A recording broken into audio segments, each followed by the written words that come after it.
Hey guys, I thought I'd take a whack at this Admiral today. If you recall, I got this off of Craigslist recently. Don't have the cabinet, don't have the knobs, just have the upper and lower chassis.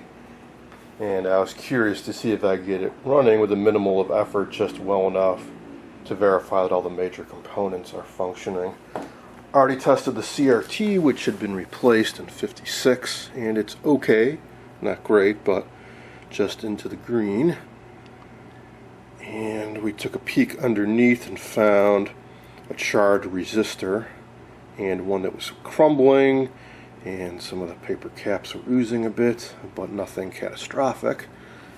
What I hadn't done is taken a look under the power supply chassis because it was mounted to this board. Well, I just undid that and I took out the 4 screws, and I couldn't get it off the board, so I thought maybe I'd missed a screw, and I started pulling harder, and I got this end loosened up and finally wrenched the whole thing loose, and I found out the reason it was stuck so well was from all this wax, which I think is likely just beeswax. It's pretty hot today. It's probably pushing 100 degrees right now here on the back porch, and this is pretty soft. The kind of wax they would use to typically seal the ends of these capacitors. It takes a bit higher temperature than that to start softening up. Not so much on the outside is usually beeswax, but the end caps are a higher temperature wax, and this just kind of looks like beeswax anyways. So I had seen in 1 or 2 of my other sets a little bit of wax, maybe a couple dollops down here like this. Never saw this much, so much that it kind of glued the transformer to that board.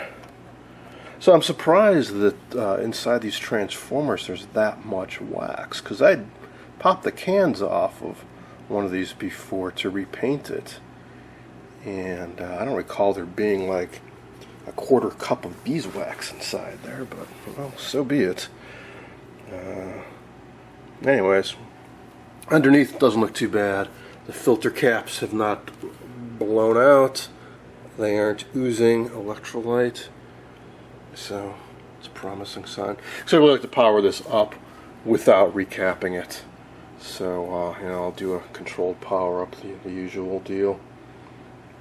And I had floated a theory about that burned out resistor that I think might be because the focus coil, or rather the focus control, has gone open, and this resistor may very well be open too.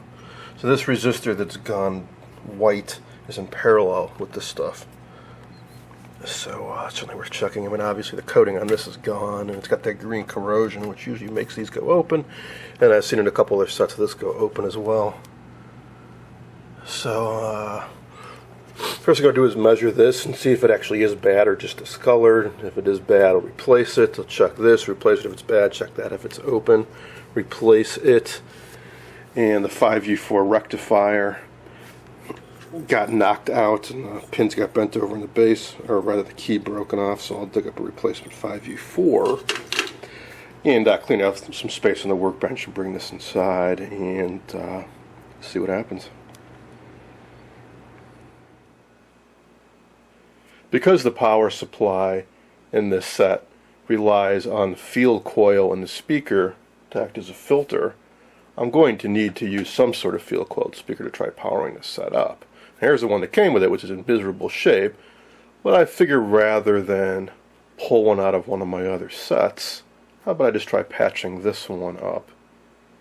At first I thought part of the cone was gone, but no, it's just this piece has been mushed around. So actually the entire cone is here. It's just badly torn, especially around the inside. It's detached from the voice coil. But I think it'd be a fun little project to piece this back together using the techniques I shared in a video I did a few years ago. So I've got some of my Eileen's tacky glue, a little bit of water, nice soft brush. And what I'm going to do is dilute some of this glue in this water and start working it in to the fibers of the cone and start piecing this back together. And once I get some of the major seams stabilized, I'll put glue over the entire thing and let it soak into the paper to reinforce it. Now, because it was completely detached from the voice coil, I thought I would have to put some shims in there to make sure the voice coil stays centered over the pole so it doesn't rub. When the glue sits up, it pulls it one side to the other. But it turns out that this has a spider down inside to keep it centered. It's in fine condition, so I don't need to worry about that. In other words, even though this is detached, this voice coil is suspended and centered and just fine. Here's a gigantic version of it, so imagine this is down inside, and the speaker cone. Attach something like this.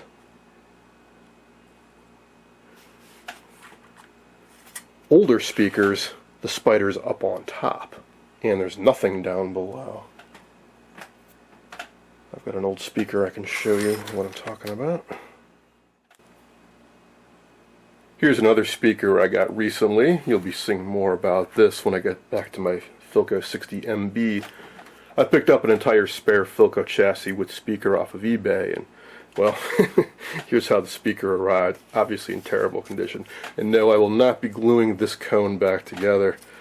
What I want to try doing is using one of these guys, which is a pretty good match. Just have to trim the outside foam a little bit to fit down inside here.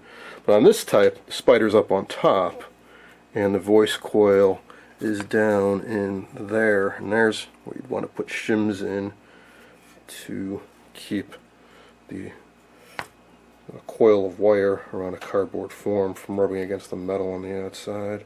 So you can see this moves up and down, and I can actually feel it rubbing right now because it's not centered right. Alright, back to the Admiral speaker.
wasn't too bad. I did have to create a patch here where there really was a piece of cone missing, so I just used a little coffee filter on both sides. Went over the whole cone with glue, in addition to fixing up all the tears, and hey, what do you know, seems to be just fine now. Oh, and before anybody mentions it, I believe if you did need to put shims in here, you can tear off this dust cover here, and you could get access to the voice coil and the pole down inside there. But I did not need to. I also checked for continuity, and the voice coil is around 3 or 4 ohms, and the field coil is around 700, so I think that speaker is just fine.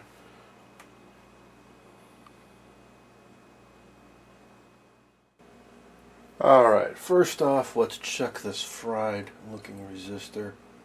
I'm just going to go ahead and cut one end of it right off so I can check it accurately.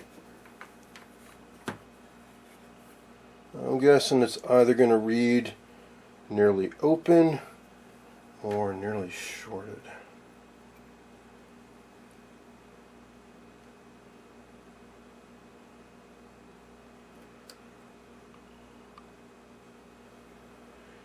And we got 92 ohms, yeah, nearly shorted. I think I said it's supposed to be 15 kilo ohms, 15,000 ohms, or something like that. So that's no good, but don't know why it went bad. Did it go bad just because it went bad, or did it go bad because something else shorted out and damaged it? I also want to check this crumbly, nasty power resistor over here. So I'm going to be replacing these regardless before I try powering this up, just because I can visibly see that they're damaged. I'm just curious to see how they measure before I do that. Give me some insight as to what took the set out. This is measuring. It doesn't look right either. I think it is measuring. I don't know what I'm measuring.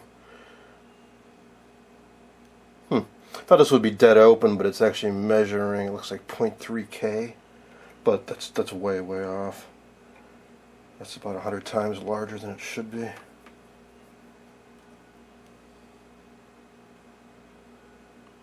Yeah, so that's definitely, and that's jumping around.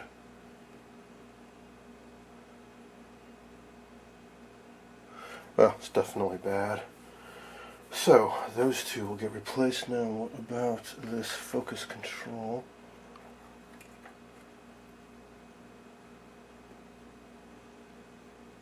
Oh, that's a good sign, 1.3K. Now this reading will vary with the position of the control. Should really get some alligator clips for this, make my life easier, but quickly do this. Some alligator clips. I want to try to get the meter attached while I rotate the control. What I really want to get are some adapters for these probe tips so that you can put clips right on them, rather than this cheap solution of a little jumper cable with an alligator clip on either end. Alright, so got one extreme now. 120 ohms or so. Rotating it. 0.3, 0.5. Alright, this is good. This is where that little analog graph bar thing comes in kind of handy too. You can, instead of looking at the numbers jump around, you can just look at that.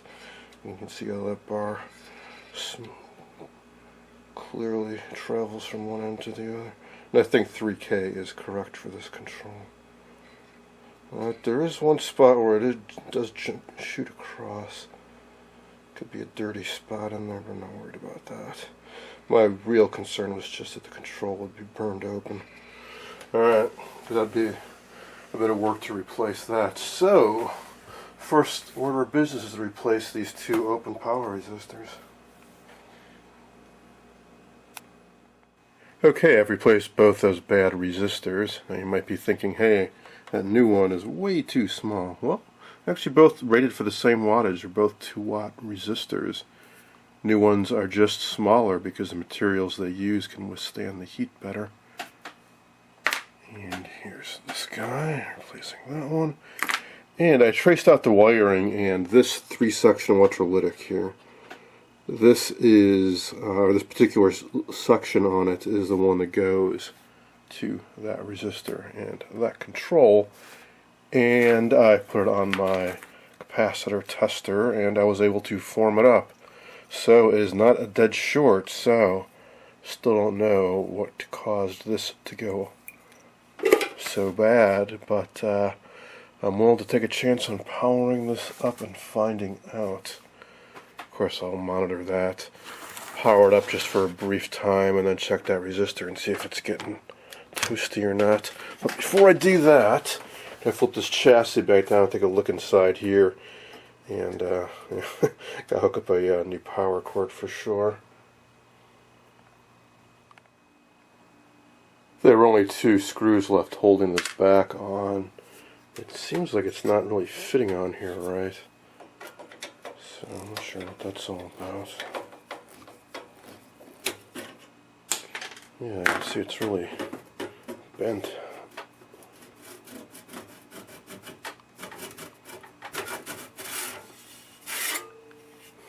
Should be a right angle.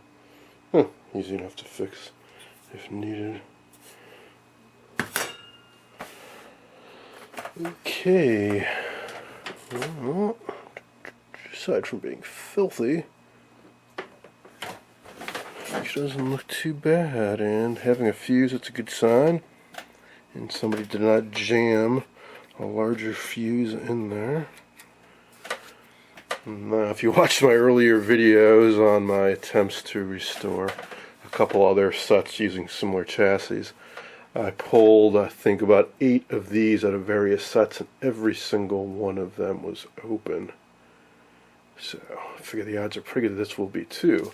However, turns out it is possible to get a raster on this set, even though it's open. But since I do have some replacements handy, if this is open, I think I'll tack one across there. Because with it being open, it turns out that voltages throughout the set are way too high because that resistor isn't there to load them down. Let's get the fuse out and see if it's good.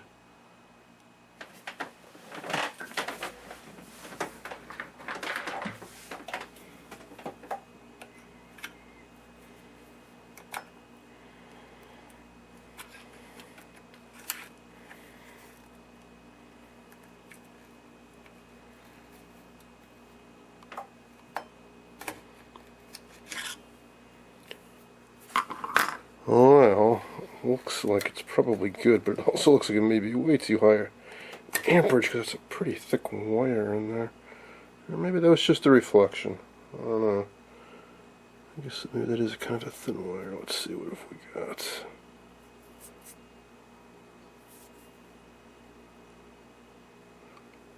¼ amp. How about that? Somebody did not stick a 10 amp fuse in there. Alright. So I'll double check this with an ohm meter and check this guy too. The fuse is good, but I'm sure you won't be surprised to hear that this resistor is bad. I'm measuring 2.3 mega ohms.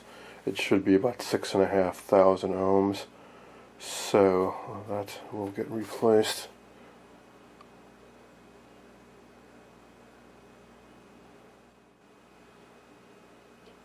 Before I install that new power resistor, I figured I might as well clean out this area because it was so covered in dust and I think cat hair. It would just lead to trouble assuming the set will power up because you got high voltage down here, and all that would potentially lead to arcing. I also popped out some of the tubes, and I noticed that they're all Admiral branded, but they span quite a bit of time. So these would be the earliest type with the cursive script logo. then that will be a little bit later, and that's later still. And if you recall, the picture tube has an Admiral warranty replacement tube dated August 2nd, 1956. So whoever kept this set running for a decade or longer may have kept going to an Admiral dealer, and they used Admiral branded tubes. They're not all Admirals. There's a Raytheon here, notice there's a GE on another area. So notice there's a label on the CRT down here. Tough to see. Try popping this tube out. I think it says Admiral on it. Oh, no, it does not. It says National Value. There's an address. 3019 West 47th Street, Chicago. Caution, blah, blah. It's licensed RCA. So this may very well be a rebuilt CRT, which is what I kind of figure, because by 56, CRTs like this were pretty obsolete. I couldn't see any logo around the base. If it's a rebuilt, there'll be a seam somewhere in here, which I won't be able to easily see. I won't be able to see it at all unless I unmount the CRT, which I don't want to do right now.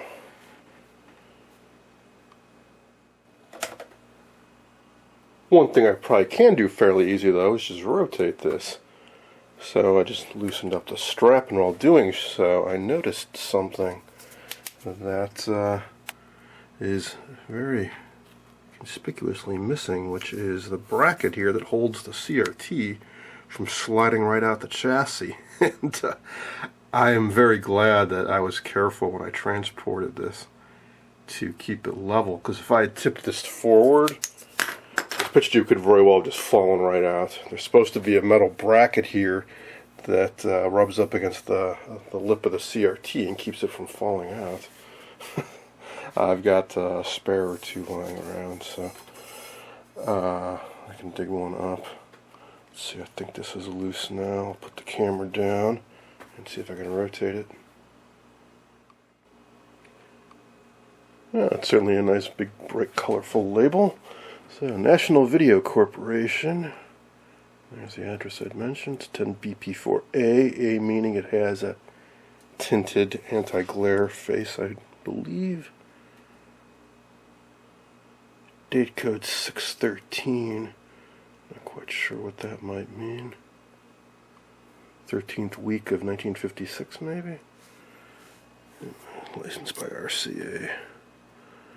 Nothing about this being a rebuilt tube or not, though.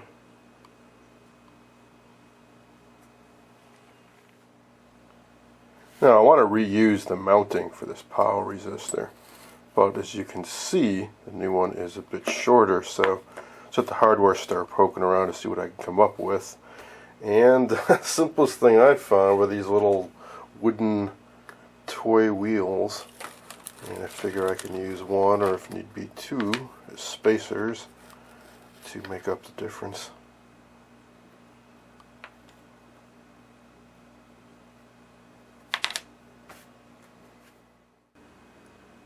Okay, I finished cleaning up inside the high voltage area, got the new resistor installed. Only needed one wooden wheel as a shim down at the bottom of it. Cleaned off all the tubes, or many of them anyway, so I can see that they're glowing. And I've hooked up the power supply, dug up a good 5U4, hooked up the speaker, and found a set of knobs. Now I've got this plugged into my new Suncor PR57 Variac.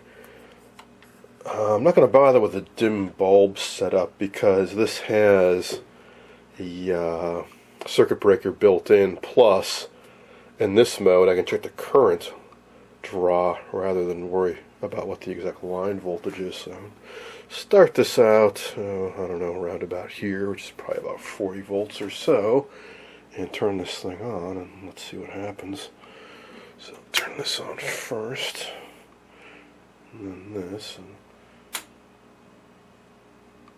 there's any current draw. Now the voltage is pretty low. I wouldn't expect there to be much current draw because there might not be enough to. Well, I expect there to be some current draw, even at low voltages. Alright, there's no current draw, so something's not right somewhere. Now the only fuse in this is on the flyback. So, my cheater cord might not be hooked up well.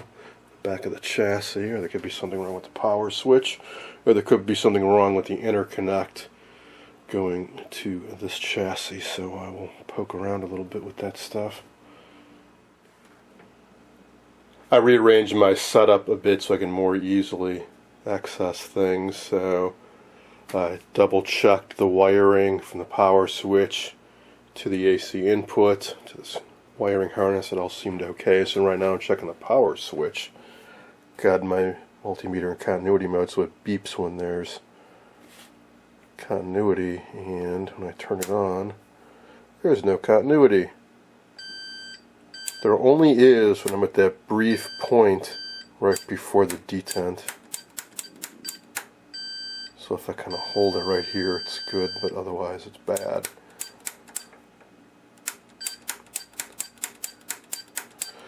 So something bad may have happened to this set that was fairly catastrophic, that caused it to draw a lot of current and may have fried the power switch inside here.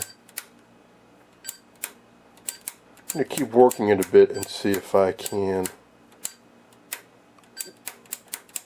get it going again. If not, I will simply solder a jumper across that for now and rely on the power switch on my Variac to turn the set off and on. And eventually I have spares. I can replace this if need be.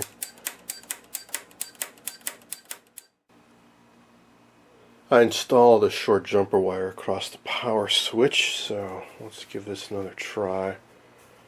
I'm on the 1.5 amp range on the Variac, so as I turn the voltage up and watch the current draw go up, I think this set draws less than 2 amps normally, or around 2 amps. It'd be 240 watts or so, 230 watts.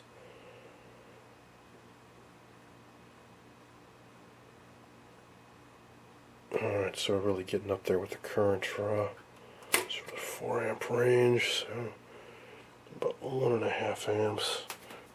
The tubes just barely glowing. It seems like a lot of current to be drawing for an output voltage of only 70 volts. I mean, if you extrapolate that, this thing will be drawing like 3 amps. Seems a little on the high side. Let's go up a little bit more.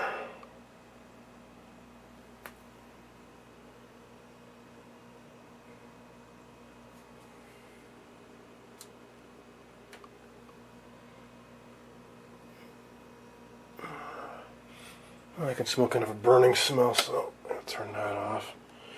And it has kind of a new electronics burning smell versus an old electronics burning smell, so I'm going to guess it's this guy. Oh yeah, that is quite hot. I just licked my finger before I did that because I don't want to burn myself. That thing's getting really, really toasty. So I think there's still a problem with this set somewhere, and that's probably what damaged this power switch, and who knows what else. So, well, I am going to keep troubleshooting because now that I've gotten this far into it, of course, I want to find out what the trouble might be. So, I think I'll continue that on in a part 2.